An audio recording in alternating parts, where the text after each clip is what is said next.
How much do we truly know about poverty in the UK? It's a question that invites introspection. As we navigate through the 21st century, poverty remains a pressing issue, even in developed countries like the UK. This video aims to shed light on this often overlooked reality. We'll be providing an intimate look into two of the poorest regions in the country, revealing the day-to-day struggles of their inhabitants. So, join us as we delve into the realities of life in two of the UK's poorest areas. Our first stop is in the heart of Area 1. This place is a stark reminder of the economic disparities that exist in the United Kingdom. Area 1, a region that's been marginalized and underserved, is a stark contrast to the prosperity enjoyed by other parts of the country. The streets here tell a story of struggle and resilience. The buildings, worn down by time and neglect, echo tales of a community that's been left behind. The challenges here are multifold. Unemployment rates are high, with many residents surviving on low-wage jobs. Education is another challenge, with dropout rates soaring above the national average. Now let's talk numbers. More than 3/4 of the population live below the poverty line. 1 in 4 children goes to bed hungry, a heartbreaking statistic in a country as affluent as ours. The average income is only 60% of the national median, a figure that hasn't seen much improvement in the past decade. Healthcare too is a significant concern. With limited access to medical services, the life expectancy here is 5 years less than the national average. It's a harsh reality that the residents of Area 1 face every day, but amidst the hardships there's a spirit of community that's hard to ignore. The people of Area 1 are survivors, fighters who continue to hope for a better tomorrow despite the odds. Poverty in Area 1 is a palpable reality that residents face every day. Hear firsthand the stories of those living in Area 1. As we delve deeper into the heart of Area 1, we encounter people who, despite their struggles, continue to hope for better days. Each individual has a unique story to tell, a tale of resilience that echoes in the narrow streets and aging houses of this community. Meet Mary, a 60-year-old grandmother who has seen better days but now lives on a state pension. The cost of living is high, and her pension barely stretches to cover the basics. Despite the hardships, she holds on to hope, believing that things will improve for her grandchildren. Then there's John, a young man who dropped out of school to support his family. He works 2 jobs, pushing his physical and mental limits daily. Yet he dreams of a day when education and opportunities won't be a luxury, but a right for everyone in Area 1. We also hear from Lisa, a single mother of 3, who juggles between multiple part-time jobs to make ends meet. Lisa's story is a testament to the strength and determination of the women in Area 1. Her unwavering spirit, despite the odds, serves as an inspiration for her community.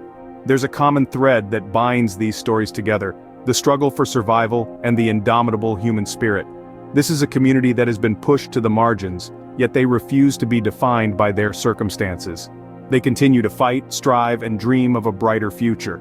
Their stories highlight the systemic issues that plague Area 1: lack of decent jobs, inadequate housing, poor education, and limited opportunities. But they also underline the strength and resilience of a community that refuses to give in. A community that continues to hope and dream. The voices of Area 1 are a poignant reminder of the harsh realities faced by the residents. They bring to light the human cost of poverty and the urgent need for action, yet they also showcase the power of resilience, community, and hope. The resilience of these individuals is a testament to the human spirit, but it's a spirit that's being tested daily. Moving on, we find ourselves in Area 2, another of the UK's poorest areas. Nestled in the heart of the country, it's a place where the echoes of industrial decline are still felt today. This community, once teeming with life and industry, now sits in the stark shadow of economic hardship. Area 2 is a vivid testament to the harsh realities of poverty. A significant proportion of the population here live below the poverty line, grappling with issues like joblessness, low wages, and limited access to essential services. Potholed streets and worn-out buildings are a common sight, adding to the grim tableau of the area. The struggle for daily survival here is as real as it gets.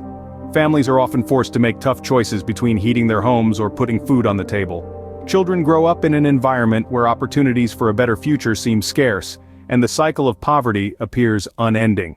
The statistics paint a stark picture. 1 in 3 children in Area 2 grows up in poverty. The unemployment rate is almost twice the national average, and over half of the adults here have no formal qualifications, further limiting their chances of escaping the poverty trap. But it's not just about numbers. These figures represent real people, with real lives and real struggles. They highlight the systemic issues that keep people trapped in poverty and the urgent need for social change.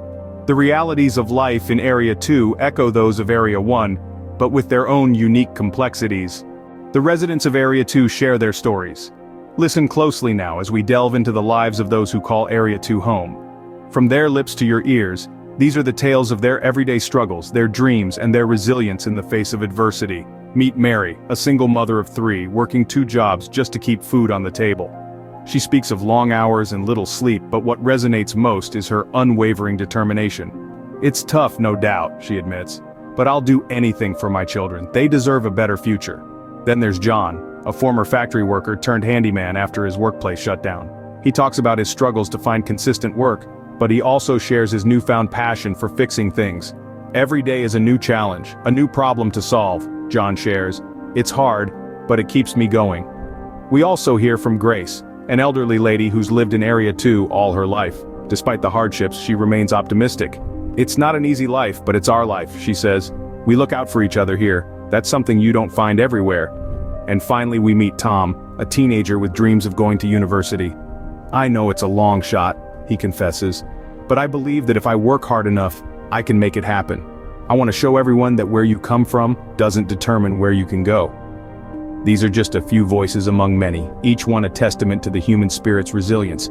They face challenges that would break many of us, yet they continue to persevere, to strive for better, to hope.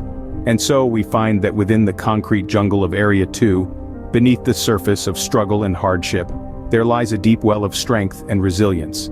The circumstances may be bleak, but the spirit of its residents is far from broken. Despite the adversity, hope lingers in the hearts of these individuals. What do these stories tell us about the broader issue of poverty in the UK? Drawing from the narratives we've heard, it becomes clear that poverty isn't just about a lack of money. It's about a lack of opportunities, a lack of resources, and a lack of hope. It's about children growing up in households where the stress of making ends meet is a daily reality. It's about parents working multiple jobs yet still struggling to provide for their families. And these stories aren't isolated to the 2 areas we've explored. They echo across the UK, in cities, towns, and villages. The faces may change, but the stories remain shockingly similar. The voices from Area 1 and Area 2 are a mirror reflecting the grim reality of poverty in the UK. They highlight the urgent need for effective policies that address income inequality, provide quality education, and ensure access to affordable housing and healthcare. But we have to remember, it's not just about policies, it's about changing attitudes. It's about recognizing that poverty isn't a personal failing but a societal one. It's about understanding that when one of us suffers, we all do. So what's the bigger picture? It's a complex tapestry woven with threads of inequality, lack of opportunity, and systemic failures. But it's also a canvas filled with resilience, determination, and the unyielding human spirit. Understanding poverty requires listening to the voices of those experiencing it. Only then can we begin to address it effectively.